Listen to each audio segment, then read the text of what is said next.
Hi there, my name is John Green. This is Crash Course World History, and today we're going to talk about the fall of Rome. Mr. Green! Mr. Green! Mr. Green! Who's that pretty lady? That lady, me from the past, is Emperor Justinian. We'll get to him in a minute.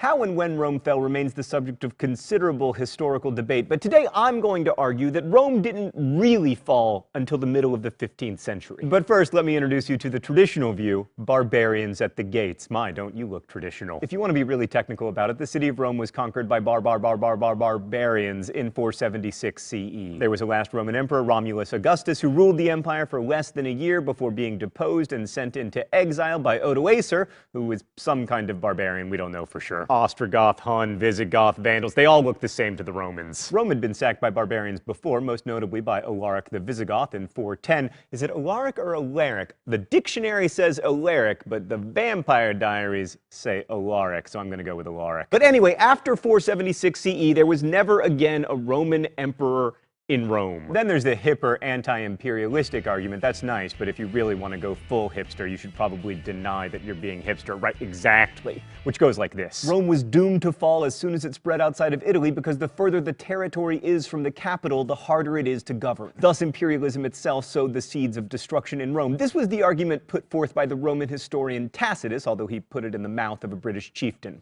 That sounded dirty, but it's not. It's all about context here on Crash Course. To robbery, slaughter, plunder, they give the lying name of empire.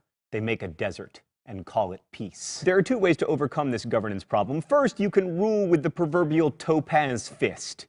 That's not the proverb? Really, Stan? It's an iron fist? But topaz is much harder than iron. Don't these people know their Mohs scale of mineral hardness? Regardless, the Romans couldn't do this because their whole identity was wrapped up in an idea of justice that precluded indiscriminate violence. The other strategy is to try to incorporate conquered people into the empire more fully, in Rome's case, to make them Romans. This worked really well in the early days of the Roman Republic, and even at the beginning of the empire, but it eventually led to barbarians inside the gates. The decline of the Roman legion started long before Rome started getting sacked. It really began with the extremely bad decision to incorporate Germanic warriors into the Roman army. Rome had a long history of absorbing people from the empire's fringes into the polity, first by making them allies and then eventually by granting them full citizenship rights. But usually these foreign citizens had developed ties to Rome itself. They learned Latin, they bought into the whole idea of the aristocratic republic. By the 3rd and 4th century CE, though, the empire had been forced to allow the kind of riffraff into their army who didn't really care about the idea of Rome itself. They were only loyal to their commanders. And as you no doubt remember from the historical examples of Caesar, Pompey, Marius, contemporary Afghanistan, this is not a recipe for domestic bliss. So here was Rome stuck with a bunch of expensive and bloody wars against Germanic peoples who were really good at fighting, and then they had a great idea.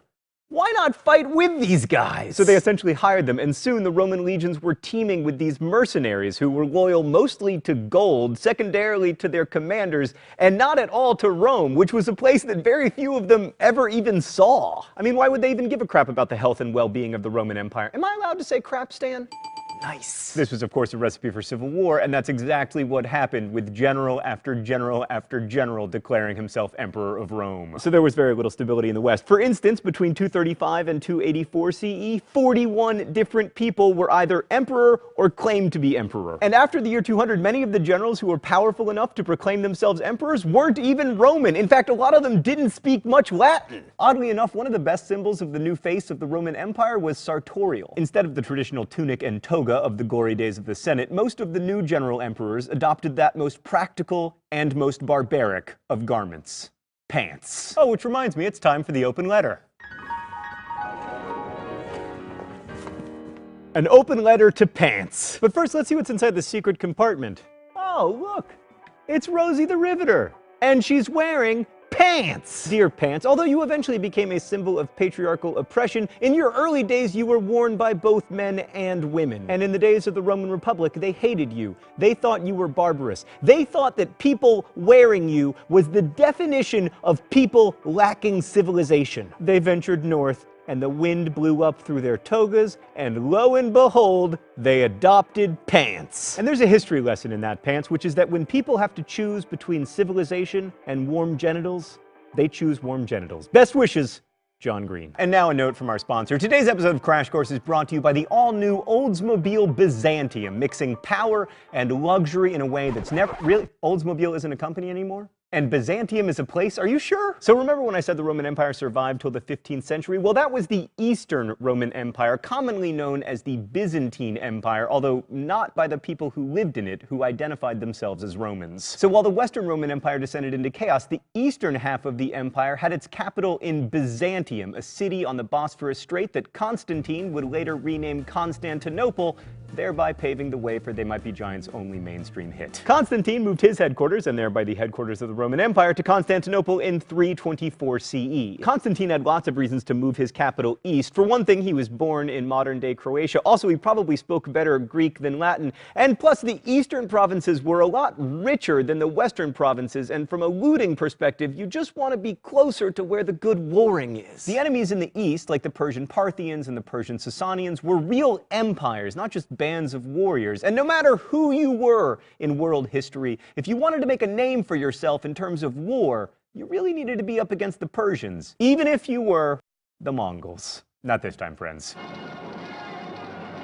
As the political center of the Roman Empire shifted east, Constantine also tried to reorient his new religion, Christianity, toward the east, holding the first church council in Nicaea in 325. The idea was to get all Christians to believe the same thing. That worked, but it did mark the beginning of the emperor having greater control over the church. That trend would, of course, later lead to tensions between the church centered in Constantinople and the one centered in Rome, but more on that in a bit. To give you a sense of how dramatic this shift was, by the 4th century CE, Constantinople's population had soared, while Rome's had gone from 500,000 to 80,000. And although the Byzantines spoke Greek, not Latin, they considered themselves Romans, and if they did, we probably should too. Let's go to the thought bubble. There was a lot of continuity between the old Western Roman Empire and the new Eastern one. Politically, each was ruled by a single man. Sometimes there were two, and once there were four, but let's forget about that for now, who wielded absolute military power. War was pretty much constant as the Byzantines fought the Persian Sasanian Empire and then various Islamic empires. Trade in valuable agricultural land that yielded high taxes meant that the Byzantine Empire was, like the Western Roman Empire, exceptionally rich, and it was slightly more compact as a territory than its predecessor and much more urban, containing, as it did, all of those once independent Greek city-states, which made it easier to administer. Also, like their Western counterparts, the Byzantines enjoyed spectacle and sport. Chariot races in Constantinople were huge, with thousands turning out at the Hippodrome to cheer on their favorites. Big bets were placed, and there was a huge rivalry, not just about sports, but also about political affiliations between the two main teams, the Blues and the Greens. Thanks for putting us on the Greens, thought bubble. That rivalry was so heated that riots often broke out between them, and in one such riot, an estimated 30,000 people were killed. Thanks, thought bubble. But perhaps the most consistently Roman aspect of Byzantine society was that they followed Roman law. The Romans always prided themselves on being ruled by laws, not by men, and even though that wasn't actually the case after the 2nd century BCE, there's no question that the Eastern Roman Empire's codification of Roman laws was one of its great achievements. And much of the credit for that goes to the most famous Byzantine emperor, at least after Constantine, Justinian. I like your brooch, sir. In 533, Justinian published the Digest, an 800,000-word condensation of 1,528 Latin law books. And to go along with this, he published the Institutes, which was like a curriculum for the Roman law schools that existed all through the empire. Justinian, incidentally, was by far the most awesome of the Byzantine emperors. He was like the David Tennant of doctors. He was born a peasant somewhere in the Balkans and then rose to become emperor in 527. He ruled for almost 30 years, and in addition to codifying Roman law, he did a lot to restore the former glory of the Roman Empire. He took Carthage back, he even took Rome back from the Goths, although not for long. And he's responsible for the building of one of the great churches of all time, which is now a mosque, the Hagia Sophia, or Church of Saint Wisdom. So after one of those sporting riots destroyed the previous church, he built this, which with its soaring domes became a symbol for the wealth and opulence of his empire. The Romans were remarkable builders and engineers, and the Hagia Sophia is no exception. A dome its equal wouldn't be built for another 500 years. But you'd never mistake it for a Roman temple. It doesn't have the austerity or the emphasis on engineering that you see in, for instance, the Colosseum. And this building in many ways functions as a symbol for the ways in which the Eastern Roman Empire was both Roman and not. But maybe the most interesting thing that Justinian ever did was to be married to his controversial theater person of a wife, Theodora. Hey, Danica, can we get Theodora up here? Wow, that is perfect. It's funny how married couples always look like each other. Theodora began her career as an actress, dancer, and possible prostitute before becoming empress, and she may have saved her husband's rule by convincing him not to flee the city during riots between the Blues and the Greens. She also mentored a eunuch who went on to become a hugely important general. Mentoring a eunuch sounds like a euphemism, but it's not. And she fought to expand the rights of women in divorce and property ownership, and even had a law passed taking the bold stance that adulterous women should not be executed. So in short, the Byzantines continued the Roman legacy of empire and war and law for almost 1,000 years after Romulus Augustus was driven out of Rome. The Byzantines may not have spoken Latin, and few of their emperors came from Rome, but in most important ways they were Romans. Except one really important way. The Byzantines followed a different form of Christianity, the branch we now call Eastern or sometimes Greek Orthodox. How there came to be a split between the Catholic and Orthodox traditions is complicated. You might even call it Byzantine. What matters for us are the differences between the churches, the main doctrinal one being about the dating of Easter, and the main political one being about who rules whom. Did I get my whom right there, Stan?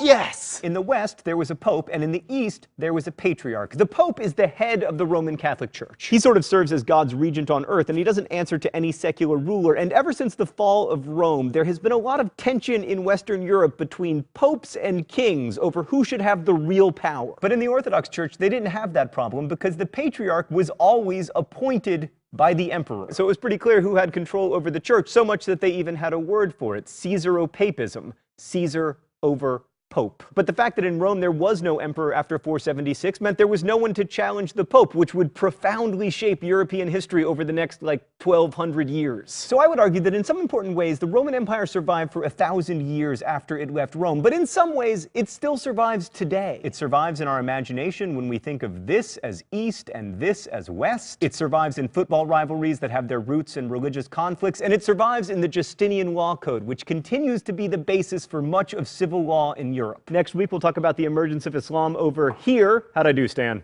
Well, you can't win them all. Thanks for watching.